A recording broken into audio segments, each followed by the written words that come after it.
দিদির অবস্থাটা দেখো, সকালবেলাতেই মাথায় গামছা বাঁধতে হয়েছে। কারণ কি জানো তো, এইমাত্র ঝিরঝির করে বৃষ্টি পড়তে শুরু হলো। তো দিদি বলল বৃষ্টিটা যখন আসছে আর মেঘটা খুব করেছে জানো তো, মনে হচ্ছে খুব জোর বৃষ্টি আসবে। তো দিদি বলল তাহলে আমি ঝাড়টা দিয়ে দিচ্ছি, তুই বাসনগুলো ধুয়ে নে, মানে বাইরের কাজগুলো আগে করে নি। জোরে বৃষ্টি এলে কিন্তু এই কাজগুলো করা যাবে না, তাই দুজনেই দেখো বাইরের কাজগুলো আগে সেরে নিচ্ছি। তবে ঘর ঝাড়ু দেওয়া, ঘর মোছা এইসবগুলো করতে আছে। তো দিদি এই যে ঝাড় দিচ্ছে, আর আমি হচ্ছে বাসনগুলো দেখো পুকুর ঘাটে নিয়ে চলে এলাম। এখন বাসনগুলো মেজে নেব।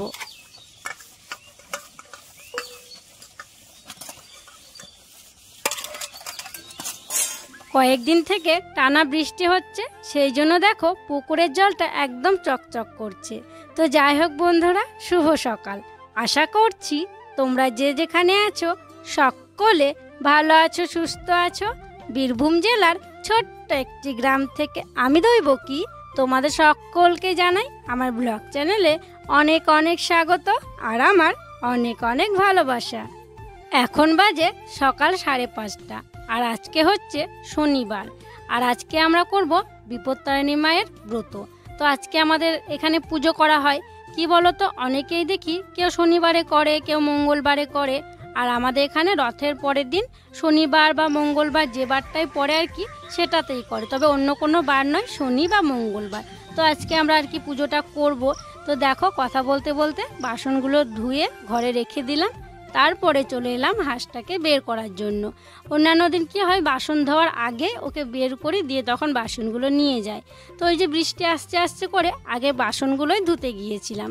তো যাই হোক, তারপরে দেখো চলে এলাম উনুন শালে।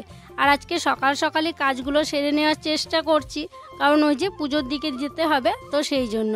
আর হাঁসটা দেখো যখন খেতে দেব কিছুতেই খাবে না, ভাতগুলো রেখে চলে যাবে। আর আজকে দিইনি, সেই জন্য আমার কাছে ঘুরঘুর করছে। তো যাই হোক, ওকে একটু পরে আবার ভাত দেবো, দিয়ে ও খেয়ে নেবে, তবেই কিন্তু যাবে। মানে কি যে হয় এক একদিন কিছু বুঝতে পারি না, দিলে আবার খাবে না, না দিলে আবার ঘুরঘুর করবে। তো যাই হোক, ছাইটা গোয়াল ঘরে রেখে এলাম। তারপরে দেখো ঝাঁটাটা নিয়ে এসে উনুন শালটা ঝাড় দিতে শুরু করলাম। তো উনুন শালটা ঝাড় দেওয়া হবে, তারপরে উনুন শালটা লেপে নেব। ভেতরটা ঝাড় দিলাম, আর বাইরেটার অবস্থা দেখো, মানে চারিদিকে শ্যাওলা জমে গেছে গো, দেখতে এত খারাপ লাগছে কি বলবো। কবে যে বৃষ্টিটা শেষ হবে।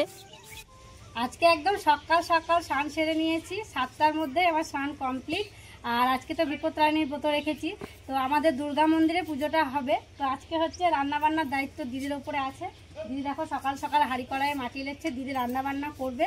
এদিকে আমার ঘরের পুজো করা হলো, এখন আমি দুর্গা মন্দিরে যাব।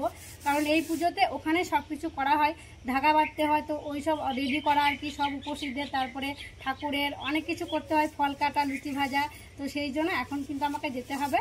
আর দিদি তো এবছর করতে পারবে না, কারণ দিদি শ্বশুরমশাই মারা গিয়েছে। আগের বার দিদি করতো, দিদি গেছিলো মন্দিরে। তো সেই জন্য আমি যাচ্ছি, কাকিমাতা চলেই গেল একটু আগে। তো চলো আমি যাই, ওখানে সব কিছু ঠিকঠাক করে দিয়ে আসি, দিয়ে একবার বাড়ি আসবো, তারপর তখন ঠাকুরমশাই এলে তখন আবার যাবো। তো চলো এখন যাই তাহলে। তো বন্ধুরা, আমি এখন যাচ্ছি গম পিসাই করতে, মানে গম নিয়েছি, গম দিয়ে ভাঙিয়ে আটা করে আনবো। কারণ হচ্ছে আজকে বিপত্তারিণী চণ্ডী মায়ের পুজো, আর দৈবকী গেছে পুজো করাতে। অনেকটাই দূরে যেতে হয়, একটু দূরে যেতে হয়, আমাদের যেখানে দুর্গা মন্দির সেখানে পুজোটা করাতে হয়। আর এই দিকে দেখো দিদি রান্নাবান্না বসিয়ে দিয়েছে, মানে রান্নাবান্না প্রায় কমপ্লিট করে ফেলেছে দিদি। আর দৈবকী গেছে অনেকক্ষণ। আর কারণ কি বলো তো, মানে গমটা পেশাই করতে যাচ্ছি, বাবা মার দুদিন থেকে রুটি খাওয়া হচ্ছে না। আর ব্যাপারটা হচ্ছে কি, দৈবকীরা আজকে তো ভাত মুড়ি এগুলো খাবে না, ওরা আজকে আটা খাবে। তো মানে যাই হোক, মানে লুচি কিছু করবে। কি করবে আজকে? লুচি ফল জল খাবে। তো ভাবলাম যে আটাটা পিষিয়ে নিয়ে আসি। তো যাই, অনেকটা দেরি হয়ে গেল জানো, আরও সকালে যাওয়ার কথা, এ কাজ সে কাজ করতে করতে দেরি হয়ে যাচ্ছে। তো চলো দৈবকের সঙ্গে একবার দেখা করব, যদি হয় দেখা তাহলে ভালোই হবে, আর না হয়তো আমি বেরিয়ে যাব। আর এই যে দেখো এখানে ভরা আছে ঝোলার ভিতরে গম। কত গম দেওয়া আছে? 5 কেজি, মানে 10 পাই, 500 পায়ের 10 পাই গম দেওয়া আছে। তো চলো এটাকে এখন ভানিয়ে আনি, মানে পিষিয়ে আনি, নাইলে ওরা খেতে পাবে না। দৈবকীরা এখানে পুজো দিচ্ছে, আর ওই যে আসছে। বাড়ি গেছিল নাকি? কেন? নিয়ে এলাম, তারপরে ধাগা নিয়ে এলাম, ফুল বাতাসা এগুলো নিয়ে এলাম। আমি বাড়িতে গিয়ে অনেকক্ষণ থাকলাম, ভাবলাম যে রুদ্র আসবে, রুদ্রকে একদম স্নান টান করিয়ে দেবো, দিয়ে খাইয়ে দেবো, দিয়ে একদম নিয়ে আসবো। তো এলোই না এখন, দেখি কখন আসছে। এদিকে দেখো রোহিত মশাই পুজো শুরু করে দিয়েছে। তো চলো বাড়ি যাই আমি। এখন বাজে দুপুর 1:30। দেখো বাড়ি এসছি, পুজো কমপ্লিট, প্রসাদ দেওয়া হয়ে গেছে। তো এখন হচ্ছে সবার মাথায় পুষ্প ঠেকাবো, তারপরে প্রসাদ দেবো। আর এই যে ধাগাগুলো বেঁধে দেবো। না রুদ্র, মা বিপত্তারিণী সব বিপদ থেকে সোনাকে রক্ষা করো, ভালো রাখো। না দেখি হাত দাও, ডান হাত দাও।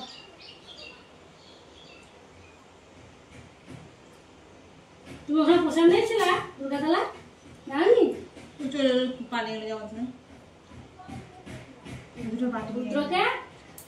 রুদ্র কোনো বিপদ হবে না, এবার মা রক্ষা করবে, মা বিপত্তারিণী।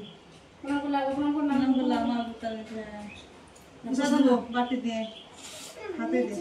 লুচি একবার খেয়েছো তুমি, প্রণাম করো, প্রণাম করে খেতে হয়।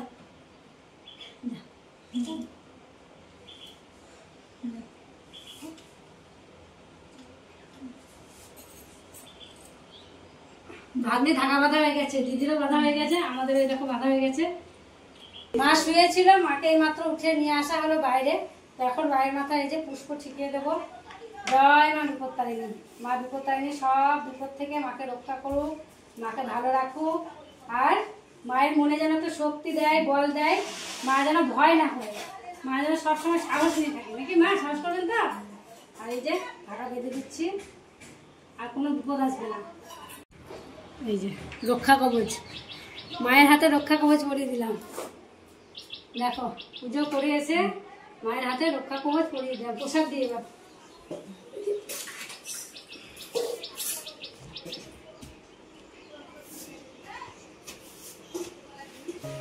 মাকে প্রসাদ দিলাম। তারপরে বাবা তো স্নান করতে গেছিল, স্নান করে এলো, দিয়ে বাবাকে বললাম আপনি এখানটায় বসুন। তো তারপরে দেখো বাবার মাথাতে পুষ্প ঠেকিয়ে দিলাম। এবার বাবাকেও ধাগা বেঁধে দেব আর প্রসাদ দেব। আগে দেখো প্রসাদের বাটিটা হাতে দিলাম, এখন ধাগাটা পরিয়ে দেব। আর এদিকে রুদ্র বাবাকে কখন থেকে বলছি যে স্নান করে এসো, স্নান করে এসো, ওরা সময় হচ্ছে না। খড় কাটছিল, দিয়ে আবার ওই যে লালিকে ভাতের ফ্যান দেখাতে গেল, ওর একটু দেরি হবে। ওকে বললাম একসাথে দিয়ে দেবো সবাইকে, তো ও আসবে স্নান করে, তখন ওকে দিয়ে দেবো। তো দেখো এখন বাবাকে এই যে লাল সুতো দিয়ে, যেটা আমাদের ধাগা বলে আর কি, সেটা বেঁধে দিচ্ছি। আর তোমাদের ওখানে এই যে সুতো বাঁধাটা, এটাকে কি বলে অবশ্যই কিন্তু কমেন্ট করে জানিও। বাড়ির সবাইকে ধাগা বেঁধে দেওয়া, প্রসাদ দেওয়া হয়ে গেছে। তারপরে দেখো আমরা একটু করে প্রসাদ নিয়ে নিলাম। তো এখন একটু প্রসাদ আর জল খাবো। আর এই পুজোতে তো অন্য কিছু খেতে পাওয়া যাবে না, ওই ফল জলই খেতে পাওয়া যাবে। আর লুচির মধ্যে ওই 13টা লুচিই খেতে পাওয়া যাবে, আর অন্য কোনো কিছু লুচি খাওয়া যাবে না। তো যাই হোক এখন প্রসাদ জলটা খেলাম। তো এখন হচ্ছে একটা বড় কাজ আছে, মানে সবার বাড়িতে বাড়িতে প্রসাদ দিয়ে আসবো। তারপরে তখন লুচিগুলো করে তখন লুচি খাবো। আর তারপরে তখন অন্য আর কিছু খাওয়া যাবে না, শুধু ফল জলই খাওয়া যাবে। একটু প্রসাদ খেলাম, দিয়ে জল খেলাম। আর এখন দেখো এই যে পাড়াতে প্রসাদ দিতে যাব, তো সেই জন্য এই যে প্রসাদ রেডি করে নিয়েছি। আর এই যে ধাগা যেগুলো আর কি ঠাকুরের পুজো করা, সেগুলো নিয়েছি। এখন বাড়িতে বাড়িতে যাব, দিয়ে প্রসাদ আর এই ধাগাগুলো দিয়ে আসবো। এখনও তো 13টা লুচি বানানো হয়নি, তো এগুলো দিয়ে আসবো। তারপরে তখন 13টা লুচি বানিয়ে 13টা লুচি খাবো। চলো আগে দিয়ে আসি।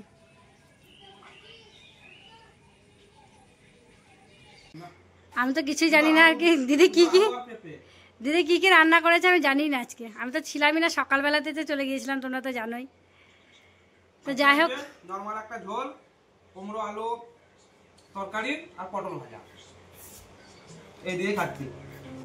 সবার বাড়িতে প্রসাদ দিয়ে চলে এসেছি। তারপরে লুচিগুলো বেলে নিচ্ছি। ওই যে বললাম না 13টা লুচি করতে হবে, তো দিদির 13টা আর আমার 13টা লুচি এখন বেলছি। আর আমি হাসছি কেন বলো তো?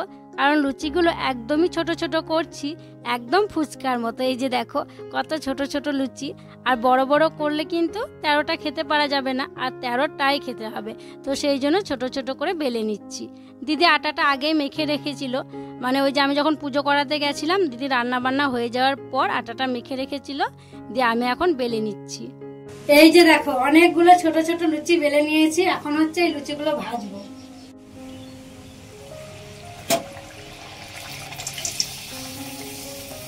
পুরো একদম ফুচকা। দেখতে ভালো লাগছে। বলো, ওই দেখো দুটো চলে গেল একসাথে।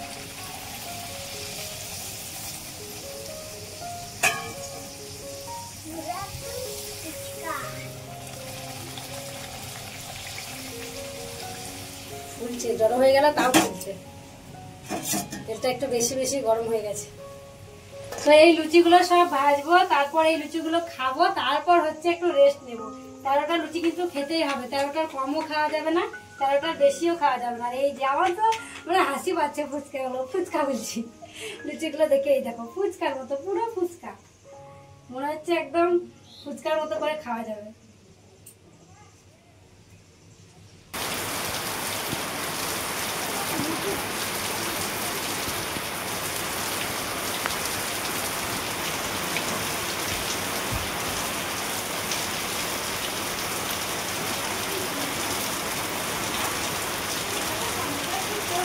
ভাবলাম যে একটু গাটা গড়া দেবো, তার হলো না। কি জানো তো, কারেন্টটা চলে গেছে। আর একটু আগেই তো খুব জোর বৃষ্টি হলো, আর কারেন্ট নেই বলে রুদ্রও ঘুমাতে চাইছে না। আর ও যদি না ঘুমায় আমারও শুয়ে শান্তি নেই জানো তো। এই যে বৃষ্টি হওয়ার কারণে উঠোনে তো অনেক কাদা হয়ে আছে, আমি গাটা গড়া দেবো আর ওই সুযোগে ও গিয়ে কাদা ঘাটবে না কি করবে, সেই জন্য আমি আর শুলাম না। ও ওই খেলা করছে ঘরেই। তো আমি ভাবলাম যে তাহলে একটা কাজ আছে, কাজটা সেরে নিই। কাজ বলতে ওই যে রুদ্র বাবা গম পিসাই করতে গেছিলো, দেখো আটা করে নিয়ে এসছে। তো সেই আটাটা এখন ঢপের মধ্যে ভরে রাখছি। প্যাকেটে ছিল, এখনও যেন হালকা হালকা গরম হয়ে আছে, খুবই হালকা। তো কৌটোর মধ্যে ভরে রাখছি। আর তোমরা তো জানোই আমাদের বাড়িতে খুব ইঁদুরের অত্যাচার, প্যাকেটে যদি থাকে না ইঁদুর এসে ফুটিয়ে দেবে। তো সেই জন্য কৌটোই ভরে রাখছি। তবে মনে হচ্ছে যে প্যাকেটে যতগুলো আছে এই কৌটোটায় ধরবে না, তবে যেটুকু ধরবে সেটুকু কৌটোতের মধ্যে রাখবো, আর যেটুকু থাকবে প্যাকেটেই রেখে দেবো। কারণ ওই যে একটা বড় ঢপ আছে যেগুলো আর কি রেশনের আটা রাখা হয়, ওই ঢপটার মধ্যে প্যাকেট সময় রেখে দেবো। আর যেটুকু থাকবে, এখন তো প্রত্যেক দিনই রুটি করতে হবে, ওই কয়েকদিনেই শেষ হয়ে যাবে। বাজে এখন বিকেল 4:30 মতো। তো ঘরের ভিতরগুলো আগে ঝাড়ু দিয়ে নিয়েছি, তারপরে দেখো বাইরে চলে এলাম বাইরেগুলো ঝাড় দেওয়ার জন্য।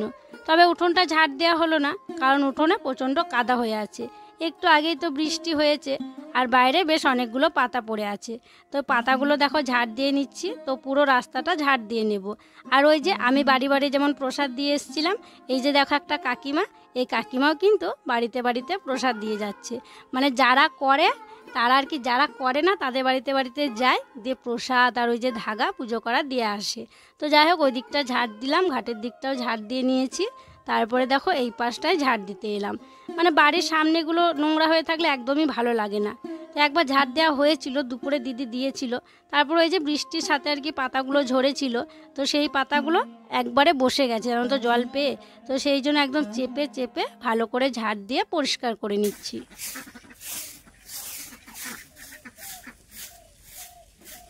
সন্ধেবেলা আবার দেখো বসলাম আটা মাখতে, কারণ ওই যে একবার মুখ দিয়ে বেরিয়ে গেছিলো যে বিপত্তারিণী পুজোর দিন লুচি করব। তো তারপরে জানো তো খুব শরীরটা খারাপ লাগছিল, ভেবেছিলাম যে লুচি করব না।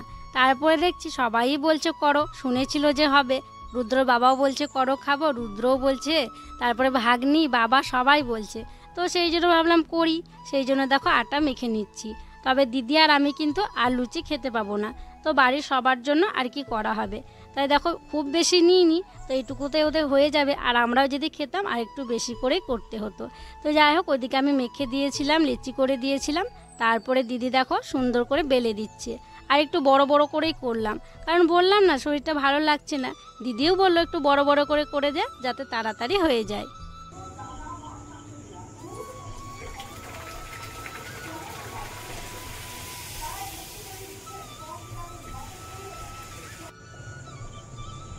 লুচিগুলো বড় বড় বেলা হলেও কিন্তু খুব সুন্দর লুচিগুলো ফুলছে দেখো।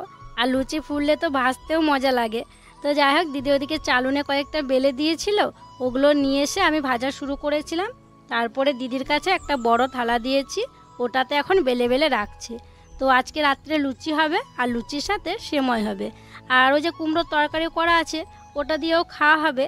তো এইসবই আর কি হবে, তবে সেময়টা নিয়ে আসা হয়নি, রুদ্র বাবা যাবে নিয়ে আসবে। আর এদিকে দেখো প্রচণ্ড গরম, আমি খুব ঘেমে গেছি, বৃষ্টি হলেও গরমটা আছে। লুচিগুলো ভাজলাম, তারপরে দেখো রুদ্রসোনাকে পড়াতে বসিয়েছি। আর আজকে ছিল শনিবার, ওর ছিল ড্রয়িং ক্লাস। তো এই যে ওকে আর কি কুকুর আঁকতে বলেছিল। এই দেখো কেমন কুকুর এঁকেছে, দেখো এই যে এই কুকুরের সাথে এই কুকুরের কোনো মিল আছে?